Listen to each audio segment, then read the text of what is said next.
For more than 2 decades, I have written in a diary almost every single day. And guess what? I saved them all. Each week, I will be reading from these archives and getting to know myself from the lens of my 10, 16, 25, and 36-year-old self. We'll explore big topics such as body image, queerness, divorce, addiction, mental health, and friendship.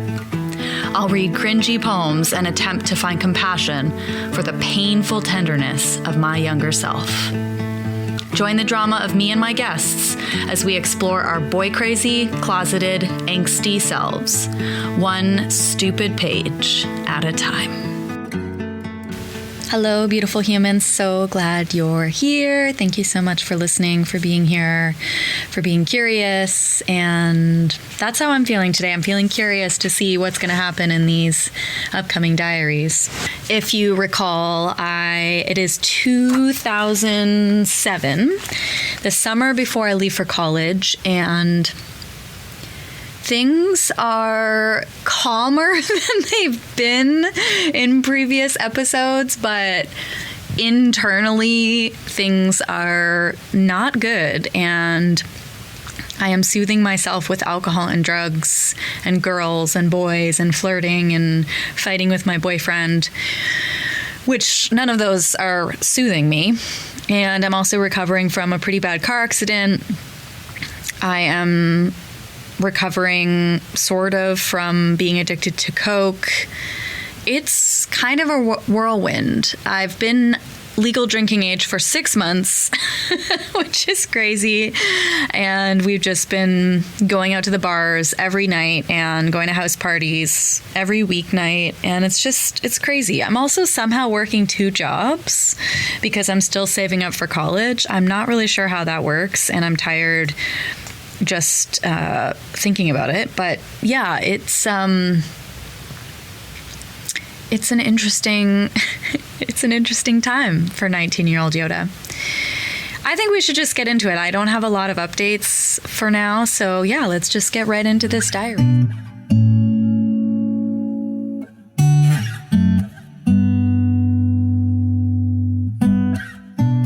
So I start this diary with, there's no date, but I know this is, like I said, June 2007, with a really weird diary entry that I don't really remember. I start with, crazy weird things are going on. For one, and then I name a friend.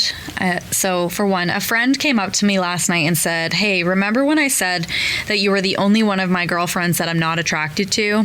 I lied." I was in complete shock, so I laughed. He said, "No, Yoda, seriously, I'm in love with you."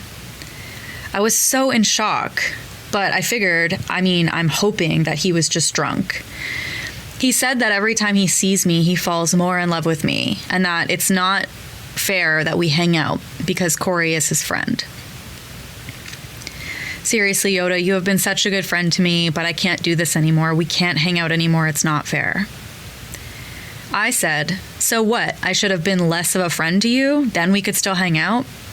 "No, Yoda, it's not like that. I just can't help the way I feel. This is it, though. It's all too much. This is it." And he hugged me, and then he walked away. I fucking hope he was kidding.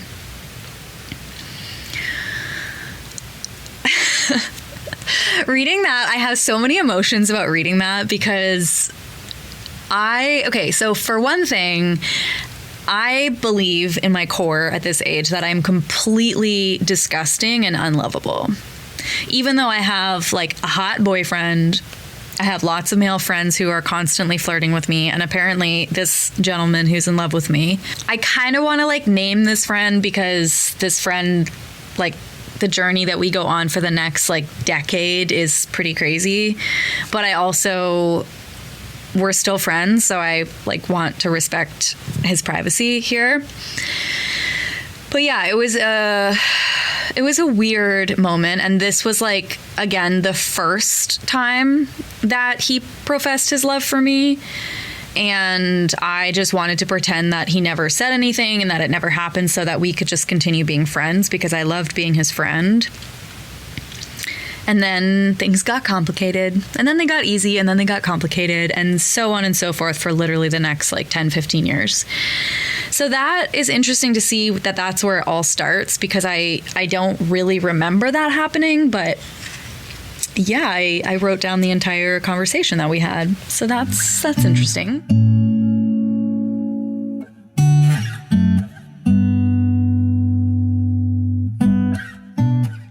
Okay, so July 1st, 2007, another month of summer is gone, sad face. I think I really was I was stressed because I'm going to school in a couple months and life is moving quickly.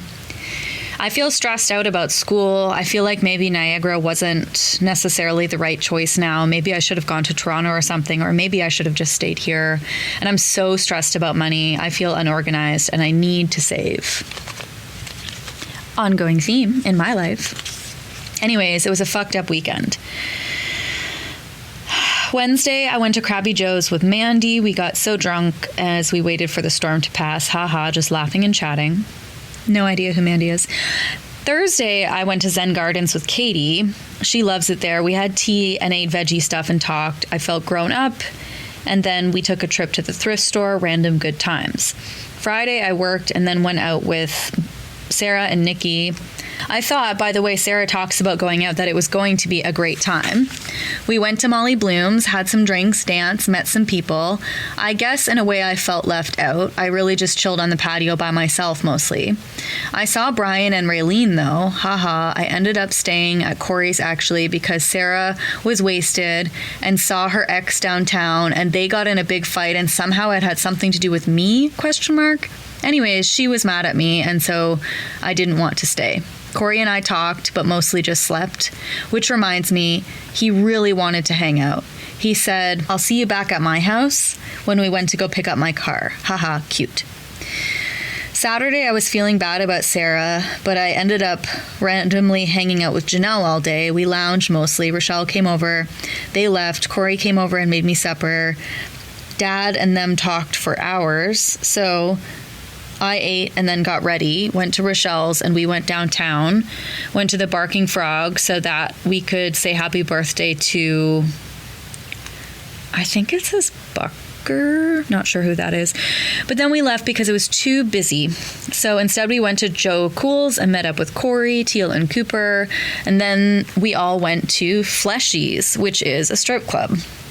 So you can see my entire life is just devoted to going to bars, bar hopping, getting drunk with my friends, going to house parties, and apparently going to the strip club with my boyfriend. Let's see how that goes. Spoiler alert, doesn't go well. So I know Corey goes there a lot and it's never bothered me. I've never wanted to be that kind of girlfriend, but it did bother me. The second I saw him hooting and hollering and clapping for some other girl who definitely looks better than me, I might add, I shut down. I couldn't stand it. So I gave him the cold shoulder and just chilled out. I ended up having a good time with the other guys that were there. Then I text messaged him last night to let him know how it felt, and he called me at 4:30 a.m. to tell me he loved me. Sighs. I think a reason I was bothered was because of our sex life. We've had sex once this month, right after he got back from Florida, and the month before that, I don't even think it was once. Rochelle and Janelle were over here talking all about positions and threesomes and crazy random times, and all night I was talking to old flames, Moody, Andrea, and Cute Boy, not sure who that is. Makes me think maybe my heart is with Corey, but the rest of me is with someone else, ? Corey and me both like to have fun, but it's almost as if, unless we're alone, we're not having it together. That is a glaringly bad relationship sign. Oh my God, that's so sad. Yeah. The next day, I write, it looks like I'm drunk or high while I'm writing this. It's very messy. But I write, the funny thing is, I know Corey would never do something gross at a strip club. I know he loves me. And only me. I know, all of these no's are underlined, by the way. I know he is probably the only guy who is telling the truth about about going to a strip club for the music. Yoda, who is brainwashing you over there?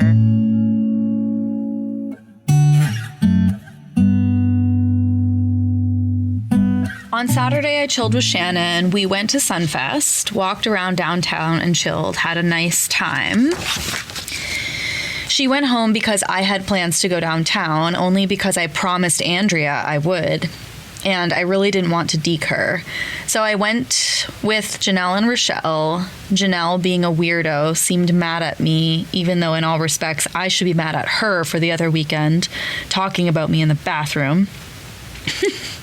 On Thursday, Sarah and Nikki and I went to Barney's. I ran into this errand guy who seemed to know my name.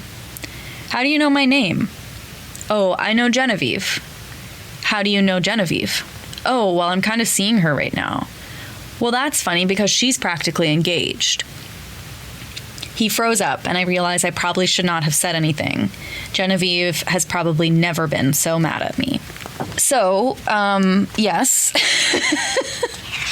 I foiled my sister's affair, and that's a whole other thing for a whole other time. Crazy that it started in 2007, though. Yeah, that's almost 20 years ago. Wild. July 21st. Again, everything in between these entries is just more partying, more drama. July 21st, I say. Good. I had a good Friday night and a bad Friday night. It started out bad. Sarah ditched me to go to a festival, so I was kind of on my own. It was one of those nights where I couldn't make myself look good. I had these nights all the time, y'all. Oh, yeah. I would often do my makeup and my hair and then just cry because I just thought I was so ugly. It started to look up because Sherry came to pick me up, which was very nice of her. I went over to, I think it says Drew's, and started having a really good time. Anthony was so happy to see me. I mingled and started to drink. Hung out with Corey, Jason, Janelle, Ferris, got my drink on, and then it got complicated.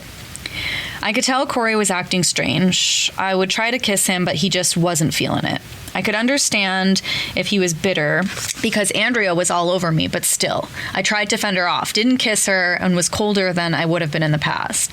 I wish Corey would have known that I've been trying my hardest to not be around her. I cut her off for months there, but he doesn't know that because we don't talk about shit. But anyways, I decided to head out because I overheard Anthony and Corey talking about my tits being out. So I grabbed my shit out of Corey's truck and left. Andrea followed. Oh no! I was begging her to leave me alone, but she wouldn't. Thankfully, Rochelle and Janelle and Brian came to my rescue. I was crying, stressed. I was so happy about David being happy and about seeing Mike Lynn and about Rochelle being there. But with so many people there trying to destroy my happiness, I broke down. Janelle went to go talk to Corey. He was yelling and throwing stuff. I have never heard him sound so angry towards me. I called him on it, told him that it wasn't like him and it wasn't right. He was mad. He brought up how much Andrea has frustrated him. He was in tears, but he said he was sober, so I don't know. I couldn't talk then, so I left. If I felt even the slightest bit at odds right now, I would say something to Corey, but I don't. It's over.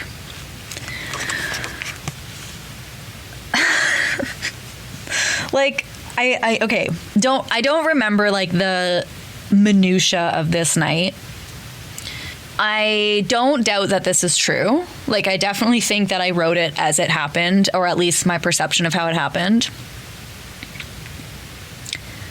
And this is now at least the second time, but likely there's been more than that, but the second time that I've written about and shared with you that Corey and I had basically a screaming match. And I really, it's interesting because in all of my accounts and recounts of my relationship with Corey, it's been, he was a nice guy and I wrecked it. And I think that's true. And I think there is another truth that is here as well, which is that although he was a good guy and a nice man, a nice boy, I guess, he was also not very stable and not the best communicator and not very secure and didn't always treat me with kindness. There was a lot of like stonewalling and passive aggressiveness and resentments and contentment, and reading these diaries is weird, guys. It's very weird.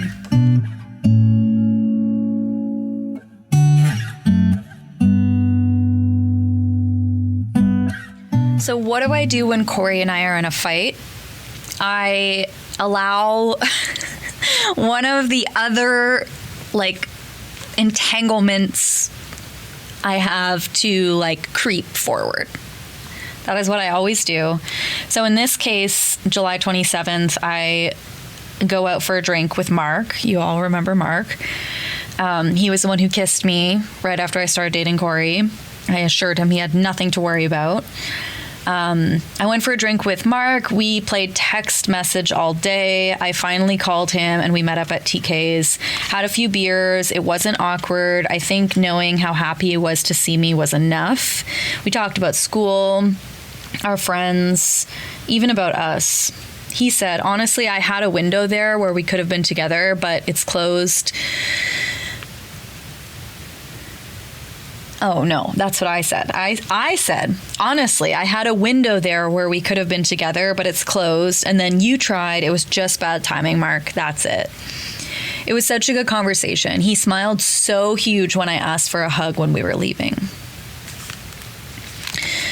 Okay. And then I go to an outdoor concert and I say, so yesterday at the concert, I got a few, where's Corey? But other than that, I didn't really think of him. I actually went to the concert with Dad, but we split up, and then I ran into Jason. He was so happy to see me, bought me a beer.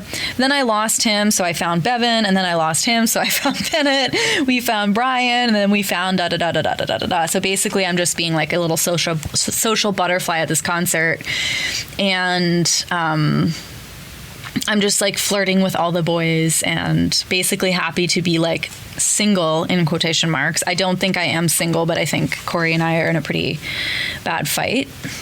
Day 2 of the concert, this is like a multi-day music festival, is really bad. So Saturday of the concert, I said, Rochelle and I got drunk before we even got there. We had to get a ride into the concert with Dad. Corey called me earlier in the day to tell me he was coming to the concert. Fuck, I barely even have thought about Corey the whole time, and I was not excited. We tried to have fun. We danced on our own to CCR, but for the most part, we were separate. I was drunk and high, talking to Daryl and Jordan and Matt, and I was just so mean to Corey. I yelled at him and pushed him away. Corey left, and I went out to the bars. Not gonna lie, I had fun. And then I just like list all the people that I went to the bar with, and I run into Mark at the bar and talk about how happy he was to see me. Then Corey's sister calls me on the phone. I say, Chantel called me. She was freaking out on me because Corey was freaking out. Corey was calling me too. It was crazy. I took a cab to, this girl I knew who lived downtown, Monica's, and passed out. So, drama. I'm causing so much drama for myself.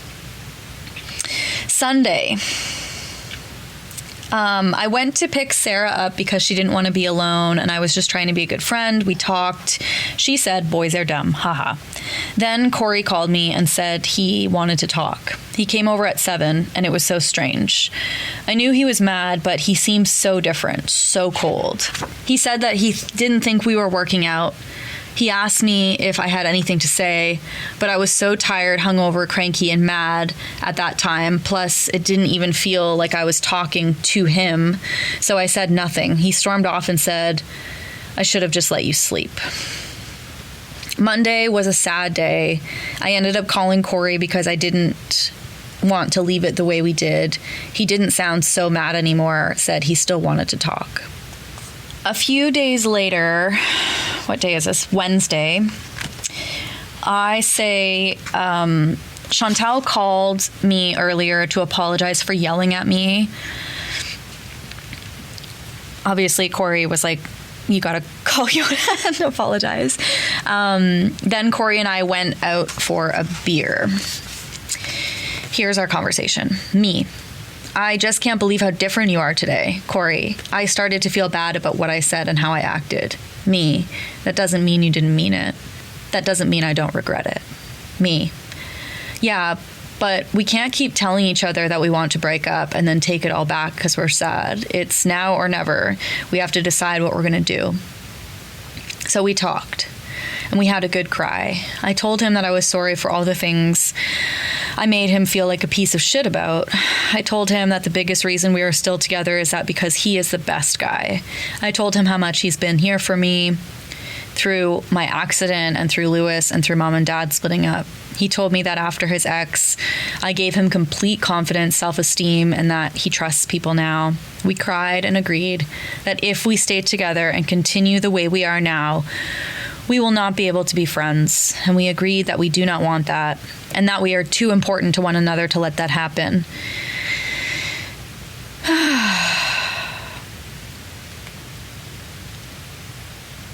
So then we went to a movie, and then we went back to Chantal's. We hung out and lay on his bed, hugged, kissed, and were close. One of us said, not sure who, I said, I just want to know the rules. The other said, there are no rules if you want to call me or talk or hang out or have a beer or need a kiss. He walked me to my car. We had the best makeout session we've had in a long time.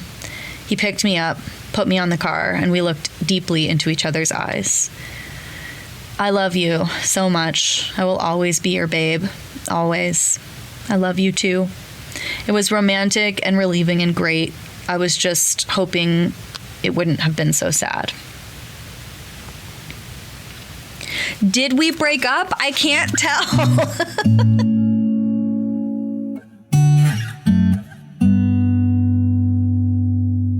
So if you think that because we ended things that the drama is over, well, you're wrong. We're all wrong. The day after this entry, I write, after work, I went to Barney's with Jenny and Aaron. Then I picked up Jess to go to GT's for one drink. One drink turned into meeting Mel's boyfriend. 2 drinks turned into seeing Cam. 3 drinks turned into running into Chuck, talking to him about some dream that he wouldn't tell me about. 4 turned into making it with Andrea and teasing her all damn night. I don't regret it. It was good times. August 9th, about a week later, I write, Corey and I went to Ripfest, held hands because it was a date. See, we're not boyfriend and girlfriend right now, but we are dating. It's working out quite nicely. Someone's delusional. Okay, so we split up and we separately go to the same house party, okay? I'm just like, the next page is just me like listing all the people that are there. It's a huge house party. And I say, I need to like name this friend that I didn't want to name earlier. So let's name him,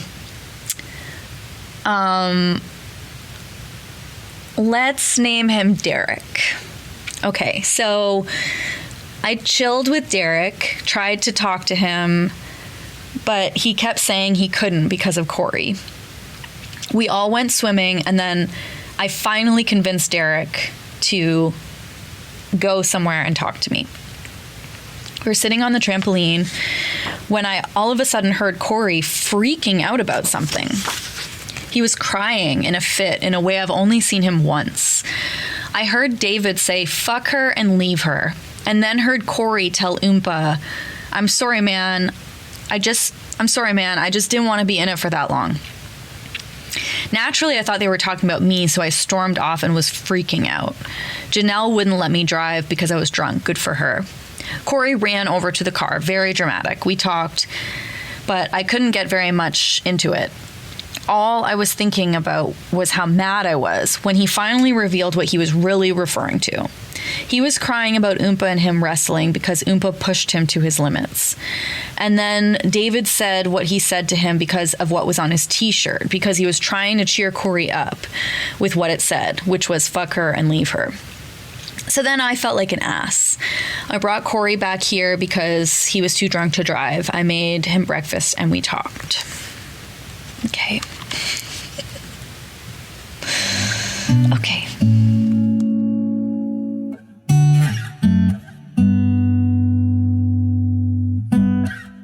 Wednesday, this is an important entry because, one, it's completely unhinged because we think we're broken up. And two, because we fuck in his sister's bed. Anyway, so Wednesday I say, Corey and I decided to chill at his sister's because she wasn't home. I went over at 6 and made him dinner, fettuccine and Caesar salad. We joked around, ate together, smoked, and talked. He didn't pass his night school course, and so he can't go to the States to work for his dad. He's upset because he doesn't know what he wants to do. So he has decided he wants to join the military. Keep that in your back pocket. That's important for later. I am proud of him for being strong through all the shit he's been going through, but I am also very scared for him. He seems so at a loss for what to do, especially with me in his life. But here I am, trying to have a good night. So a good night we had. I started the kissing. Then I second-guessed myself. Bad timing since I was straddling him and half naked. Should we? I mean, who knows when we will get the chance to hanky-panky again, but is it a good idea?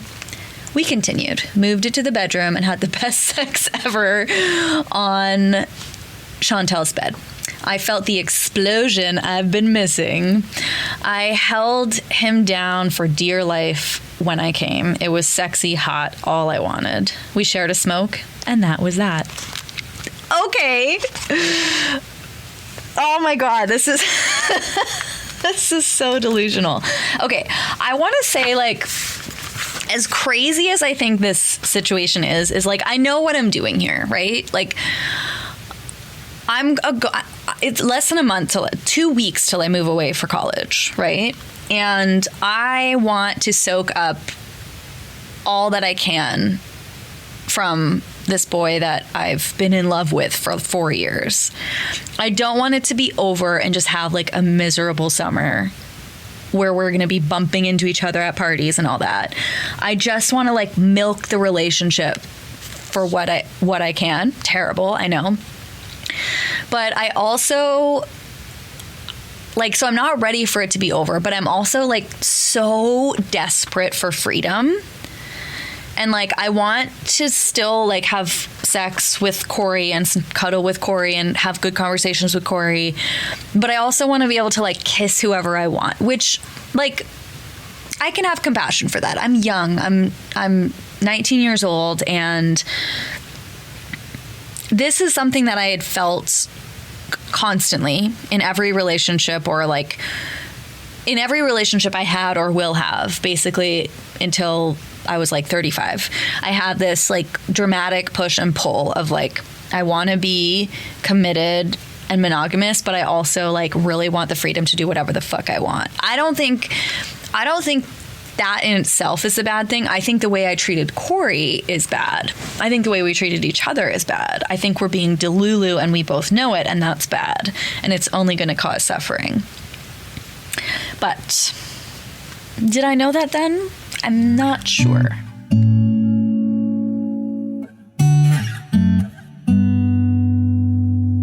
August 13th, soaking up the last bit of summer before I go away to school, I go to my bestie's cottage, and it just so happens that Corey's parents have a cottage nearby. So we all kind of hang out there together. I said my weekend was exciting. On Saturday, I got up and went to Katie's. We went swimming and hung out all day, and then drove to Port Franks to go to the cottage. We talked the entire way about music, weed, boys, school. As soon as we got there, we drank. Got quite drunk, actually. Made dinner, danced, did gymnastics. Corey came over for a beer or two, but he left so we could eat. We met up with him later. We went on a very long and very drunken walk to Corey's cottage and eventually found it. I started to feel bummed, though, because Chantal had something up her ass and was just decided to lecture me on being a drama queen. I was mad, and going to the bar sucked.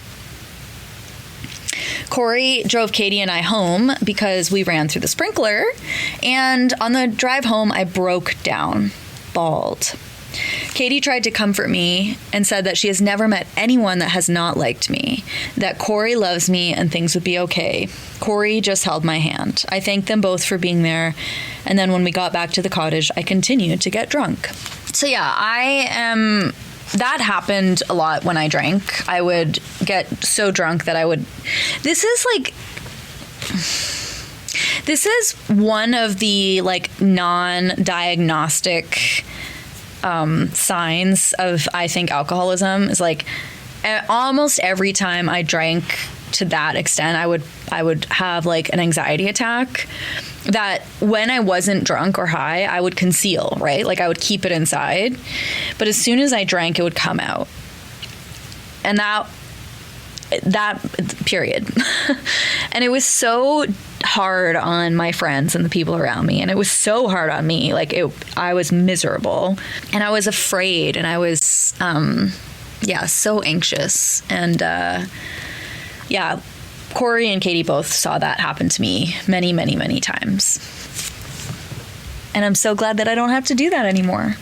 Okay, August 26th. My last weekend before I go into college. And apparently it was, as I quote, a total success. Friday. My last day at work was probably one of the best days I've had in a long time. Janet gave me a long hug and said, "Be good." Customers all wished me good luck, and I even got a card. It was a nice day with nothing but smiles. After work, I got my hair done. I was all smiles because the newest cute boy from work stopped me in the parking lot and asked for my number. I was so nervous and so happy. He is so fucking hot. Hopefully he calls before I go. Then I picked up Jess. I love Jess. I have an image in my mind of traveling to Europe someday with her. Like, I'm not trying to be an asshole, but, like, I don't know who Jess is. I knew a few Jesses, and I'm not sure which one I'm referring to, but anywho's. We got ready. I felt confident and good, and like I looked nice. I was wearing my little black dress and heels. We went over, and lucky us, it started to downpour. The second we got into the driveway, we made our way into a big party that was already in the works. Then I list all the people that were there. I also say I dreaded Corey coming, ... I wanted to be alone. So we all went out to Jack's. That's like the bar in town. It was crazy. I danced, got really hot, and then went to chill on the patio, mostly to cool down. Then I list all of the people that I saw and talked to. I bumped into Mark on the patio, and his friend came up and said, "So this is the girl you're totally in love with." Ha. We were both embarrassed. I was happy, and it felt good to be with people. We left the bar and went back to the house party. We all partied outside some more. It was strange. Corey wasn't himself. By the end of the night, it was only a few of us left, and Jess and I left at 6 a.m. She warned me that Corey was mad. He called, but I wasn't in the mood. I don't know. I guess I just didn't take his feelings into consideration all that much, and I guess I just didn't care.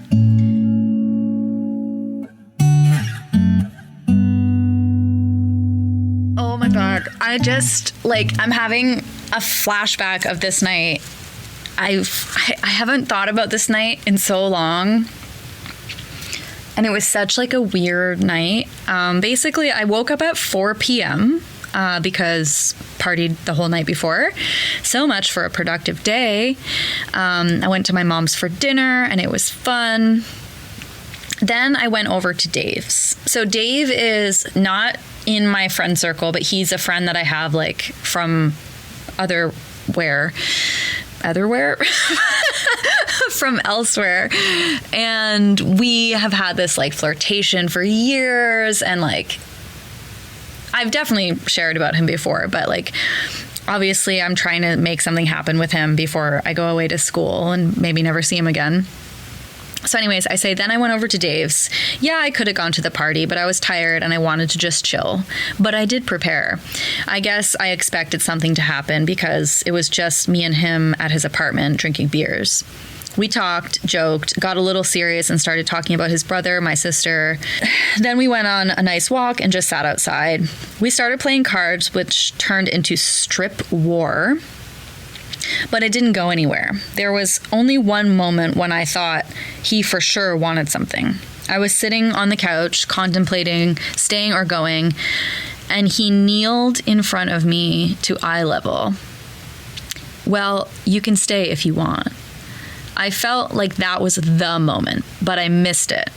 So I left in the middle of the night like a bitch. Okay, so what actually happened was, we were playing like strip card games, whatever. And then there was this flirtation, but like he wasn't going to make the first move, and apparently I was also not going to make the first move. So we let the moment pass us by. And then I think I was like, I'm going to sleep on the couch, I think is what happened. Anyways, he went to bed and I was not in his bed. And then I wanted to get in his bed with him and I wanted it to happen so bad and it just didn't. And then I like literally left in the middle of the night and like slid a note under the door, which is crazy. Like, I can't believe that's how I don't know why that night never happened. I don't know why we didn't hook up because the energy was there, but wasn't meant to be, and that's okay. So Sunday, again, the last day of my last weekend, I say, you wouldn't think I'd have much going on. I was so tired on Sunday, sore from mom's couch, tired from driving around all day. I came home and realized I hadn't accomplished anything all weekend. But then I talked to Shannon, who told me that there was a hockey game going on, and I got there just as it was ending. But then I hung out at the bar with everyone. We all walked to another bar, and I ended up getting pretty drunk. I came home early enough for Corey to stop by. We sat outside. He gave me a note. It meant a lot. I told him that we can absolutely be friends, but we shouldn't make any promises. I'm glad we got to talk and agreed that neither of us should be alone. I think it's going to be okay. Guys, I taped the note that he gave me into the journal. Oh my God, his writing. Yoda. There is no bigger sorrow than to be far away from you. The absence of the smell of pancakes and the smooth touch of your body will cause no greater pain. I know I'll be gone for a while as well, because I need to do something for myself to become a better man. But not being able to be with you dampens every minute of my day. The only thing that cheers me up is knowing that one day I'll see you again. When you told me that I helped you with some troubles in your life, it made me feel like I made a difference in your life. Helping you through what happened with your parents' separation and the drug problem made me feel that you care for me as much as I care for you. I hope when I'm overseas and you are at college, you don't forget about me, because I know I will never forget you. These past few months have been hard for us, but I feel like I'm trying so hard to be your friend. But it's hard for me to deny the fact that I do care for you. If I make this hard for you, I will just have to manage to realize this won't work between us. I'll just stay out of your life so that I don't cause you or me any more trouble. For the time being, I'm making an effort to fulfill my obligations and to concentrate on my duties, but always keeping in mind that you and my love for you are the most important things in life. I just hope you return the same feelings. I'll miss you while you're gone. Love, Corey. Have an amazing time at college. I know you'll do great. And being an Iron Chef is in your grasp. Okay, so that's like a really emotional letter, and he said a lot, and I think it probably took him a lot to write that letter, and it's now obvious that he is in fact going off to the military as well. I thought that happened a little bit later. I thought he told me that when he visited me at college, but it seems that it was like already in the works. When I tell the story, like if and when I ever tell the story of like my first big love, I do say that, like, the reason we didn't work out is because he joined the military. And obviously that is, like, very reductive. And that is not the reason we didn't work out. There is literally 1,000 reasons why we didn't. And you're going to hear about some of those because we do not end here. In fact, we drag it out for many more years. But I do think that he felt really lost and like he really needed some direction and some purpose. And it made sense, I guess, to me why he joined the military. Like in Canada, we have these like people from the military like come to colleges and like talk to the young people about, you know, joining and all the opportunities it will afford you in your life. And I think he just didn't know what else he wanted to do. And obviously, according to this letter, like he is in deep pain that I'm going away to college. And I never once was like, you could come with me. Like never once did I ever suggest that. I couldn't wait to get away and be by myself in college. And in the next diary, you're going to figure out that that was a flaming disaster.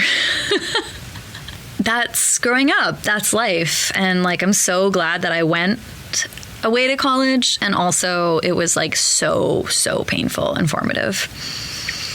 The next day I write August 30th, 2 nights left. I have been partying non-stop. Monday night, I went on a date with Daryl. I prolonged it, skipped dinner. When he picked me up, it was a little awkward. He was nervous or something. We made small talk. It was better when we got to Barney's. He was paying me compliments. I was eating them up. We had drinks. He paid. Nice. We went back to his house, smoked a joint, had a few more beers. Nothing too exciting. He walked me home and I got a kiss on the cheek. It was a nice night, really.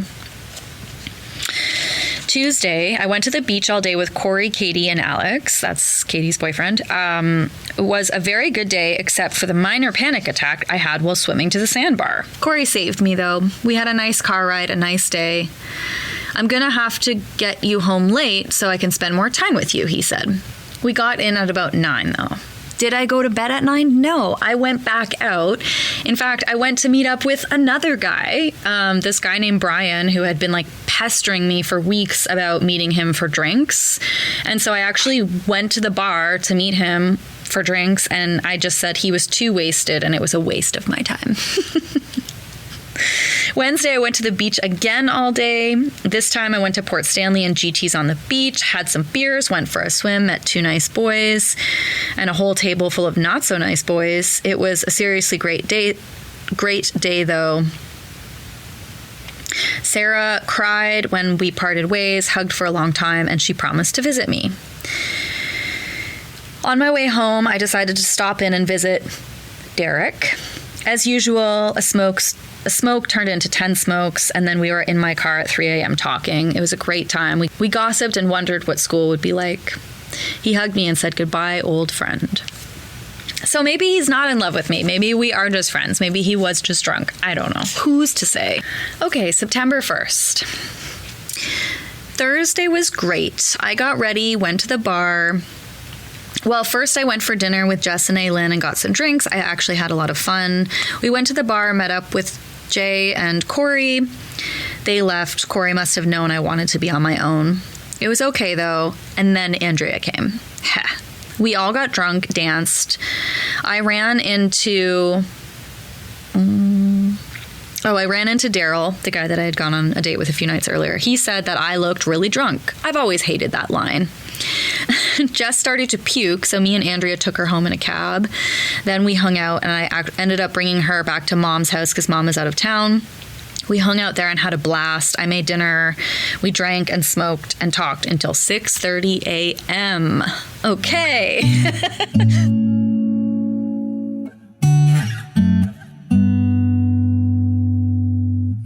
So today was moving day. I called Corey to say goodbye. He sounded sad. Dad and I had a hectic day driving around. We went to Harvey's for lunch. He helped me unpack, got me all set. It was so sad when he left. He was so quiet. I asked, "Are you sad?" "Yeah." "Are you gonna miss me?" "Yeah." We hugged, and I told him that I never would have known what I wanted to do this year if it hadn't been for him. He told me it was nice having me stay all year to get to know him. Oh, wow. I'm sad just writing about it. I met my roommate, Rhonda. I really tried to be outgoing. She was nice. Like me, she smokes and seems really close to her family. It's nice here. My room is big. First of all, no, it wasn't nice there. And also my room was not big.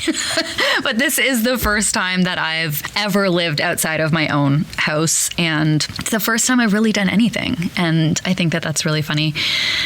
Also, this is such like a formative moment, like when your parents drop you off at college. I wish I would have written about it more because I have like more memories than that.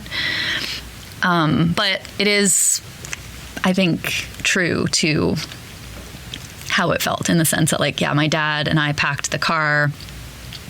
He drove me 2 hours away to the 2.5 hours away to my dorm and helped me unpack. And then he left and it was sad. And then I met my roommate and I was like feeling awkward. And it was just like this little common area with a little dining table and like a little counter that had a sink and a fridge and a microwave, I think, and enough like counter space to put like a couple boxes of crackers. And then there was 2 rooms that were literally a square cinder block, like so small. And then a bathroom, a shared bathroom for her and I. And yeah, it was such an adventure, such a big moment. And I wish I would have written about it more, but I think what I wrote about next, I think, is more informative, where I say, but I am so lonely. It was okay when Rhonda was here. I met a few people, 2 nice boys who helped me unpack, and a group of people outside. But other than that, it's been pretty dead. I think I had a small panic attack or something. I got to thinking about how I'm stranded here. No money, no car, nothing around, no one I really know. I feel alone, sad, upset, so lonely. I miss Dad. I feel bad about fighting before I left. And I miss Corey so much. I just called him and he told me he loves me and I love him too. I don't know. I just feel so incredibly homesick and I didn't expect any of it. Yes, that part is really telling because, as you may remember from these diaries, I could not wait to move away to college. I could not wait to get away from my town and my mom and my life and my boyfriend. I couldn't freaking wait. And here I am, first night, and I'm devastated because I'm so lonely and homesick. This is kind of a theme in my life. Like if you remember my diary that I read from my time in Australia, I had debilitating homesickness. And I would be standing out like staring at the most beautiful beach in the world. And I would just be like, but what about being at home in my own bed? In college was a trip, you know, like college was like I turned 20 and I made so many awesome friends and I met so many kind, wonderful people. And I also struggled a lot. I was still closeted then. I wasn't out yet. And I'm about to have my first like real sexual experience with a girl outside of like making out, basically. And it, I would say, traumatized me because of how it happened. So I'm in the closet. I'm really struggling with my sexuality. One thing I've noticed in this diary actually is like all the opportunities that I've had to hook up with anyone, I deny, right? The only person, I've only slept with 2 people, you know, my first boyfriend, Gert, and Corey. And the opportunities that I've had, like in this last month before school began, I am alone with a person that I'm sexually attracted to many times and nothing ever comes about.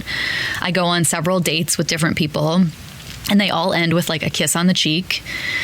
I even get Andrea, the girl that I have had like a crush on for the whole summer, back to like my friend's house that I'm staying at, or my mom's house, and nothing happens. And so I actually think that's pretty telling about like not only how I feel mentally, but how I feel in my own body. Like I don't really trust myself that much, I would say.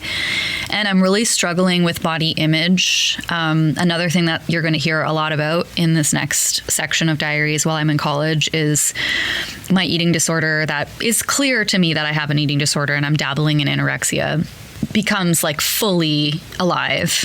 And I, for my first time, do like a binge and purge cycle, something I've like really never ever talked about. And I don't even know if I like wrote it in my diary, but we'll see what comes up for that. So yeah, I'm struggling with a bunch of different things. Thankfully, I'm not really doing drugs anymore. The last time I did drugs was like 6 months prior, and I haven't really touched it since, thank goodness. But my alcoholism is like the match has been lit and the room is full of gasoline. My alcoholism like grows wings when I'm in college, which I guess is like normal in quotation marks. I don't think it has to be normal, but I think it's normalized. And yeah, we're going to see how that plays out. So college, yeah, it's a trip. You're going to hear a lot about my roommate, Rhonda. Rhonda, if you're listening to this, I fucking love you, and you were a great roommate, despite what I might have said in my diary. And we're going to continue down the path of like what happens between Corey and I, as I've already alluded to. Like, we do not end just because I go to college, and instead we like drag this thing out for years. But we do part ways in college because, again, he joins the military and I'm away at college. We're going to hear about a lot of different things that occur in this very, very formative time. So that's the end of this diary. The next diary starts in September of 2007, my first year away at college. I'm about to turn 20 and I can't wait to share it with you. Thank you so much for listening. And you know where to reach me, www.dolovewords.com. Thank you so much and big, big love.